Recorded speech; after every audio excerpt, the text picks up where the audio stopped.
would I describe you? I was saying, you know, entrepreneur, Dallas Mavericks owner, Shark Tank star. You do it all, Mark. Yeah. I don't know about that, but entrepreneur, that works. You know, you and I were talking earlier today on one of the panels, and you made some really fascinating points about innovation right now in this country, and all that needs to be done to encourage it, to encourage small businesses. What do you think overall is the most important thing for new entrepreneurs right now? Just to go after it. I mean, the thing about being an entrepreneur is it's just all to you. You know, a lot of people like to make excuses. I don't have connections, I don't have money, I don't have this, but, you know, if you find something that you like to do or love to do, be great at it and see if you can turn it into a business. In worst case, you're going to have fun doing what it is you love to do. In best case, you can turn it into a business. I'm just not big on excuses. I just think if everybody has that opportunity to go for it. They just got to do it. Well, you know, a lot of people say it's hard to get a loan right now if you're a small business owner or you're trying to come up with an idea. How do you get the capital to start that business? Well, first of all, if you're starting a business and you take out a loan, you're a moron. Right, because there's so many uncertainties involved with starting a business, yet the one certainty that you'll have to have is paying back your loan. And the bank doesn't care about your business, or whoever you borrow from, unless it's family, doesn't care about your business.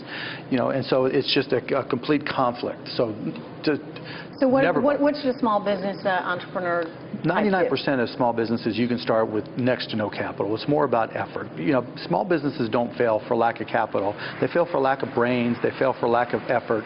Most people just aren't willing to put in the time to work smart. I mean, they go for it in a lot of cases, but they just don't recognize how much work's involved. And if you do the preparation, if you start a business, you better know your industry and your company better than anyone in the whole wide world, because you're competing.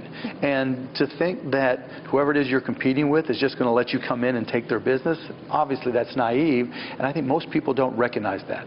If you're going to compete with me in one of my businesses, you better realize that I'm working 24 hours a day to kick your ass. You know, a lot of companies right now are holding on to their money. They're holding on to cash. Maybe they're doing some share buybacks, but in general, they're not putting their capital to work right now. How and when does that start to change? I mean, it's a reflection of a lot of different things. If they're buying back shares, it means they don't see anything in their own businesses that they can invest in. And if they don't see anything in their own businesses that they can invest in, then it doesn't matter if they're bringing back capital from elsewhere, and it doesn't matter that they can talk all they want about jobs, but there's no good reason, you know, to hire people because they don't have places to put capital to work. And I think that's also a reflection of the focus on Wall Street. You know, most of the times when we talk about putting capital to use, we talk about public companies. You don't really see this as an issue in private companies. But with public companies, they get such a concern with shareholder value and shareholder returns that they lose sight of trying to move the ball and to innovate and to invest in R&D. And I think that's hurt our economy, and I think that hurts the company in the long term. So what does it mean for growth? Do you think we're going to be in this 2.5%, 2% environment for a while? Yeah, but I don't look at that and say, see, there's something wrong, we're not doing something right. I look at that and say that's the new normal. That, you know, when companies have their backs against the wall, particularly small to medium, where there's a big part of the growth for jobs, we find new ways to innovate. We're innovators in this country. We don't just sit back and say the only way we can solve problems is by hiring people. We go out there and you hire smarter kids, you hire smarter people to write software, to put things in the cloud, to find new solutions. And so we're turning into an economy that is bifurcated. There's those people who write and control and define the software, and then there's those people who work for the software. Well, you're someone who's gone out and started a lot of businesses, including your own network. CBS has just purchased a minority stake in your network. What do you think? What is their intention to do with that? Do you think there's a chance they might buy out the whole thing? Who knows? But I think they're recognizing that, you know, the reason we took a network, HDNet, which was the first all high-definition TV network, grew it, and then 2 years ago I recognized that being HD obviously is not enough. And so I said, out there in the media landscape, what opportunities are there? What creates a unique scenario that would be good for a network?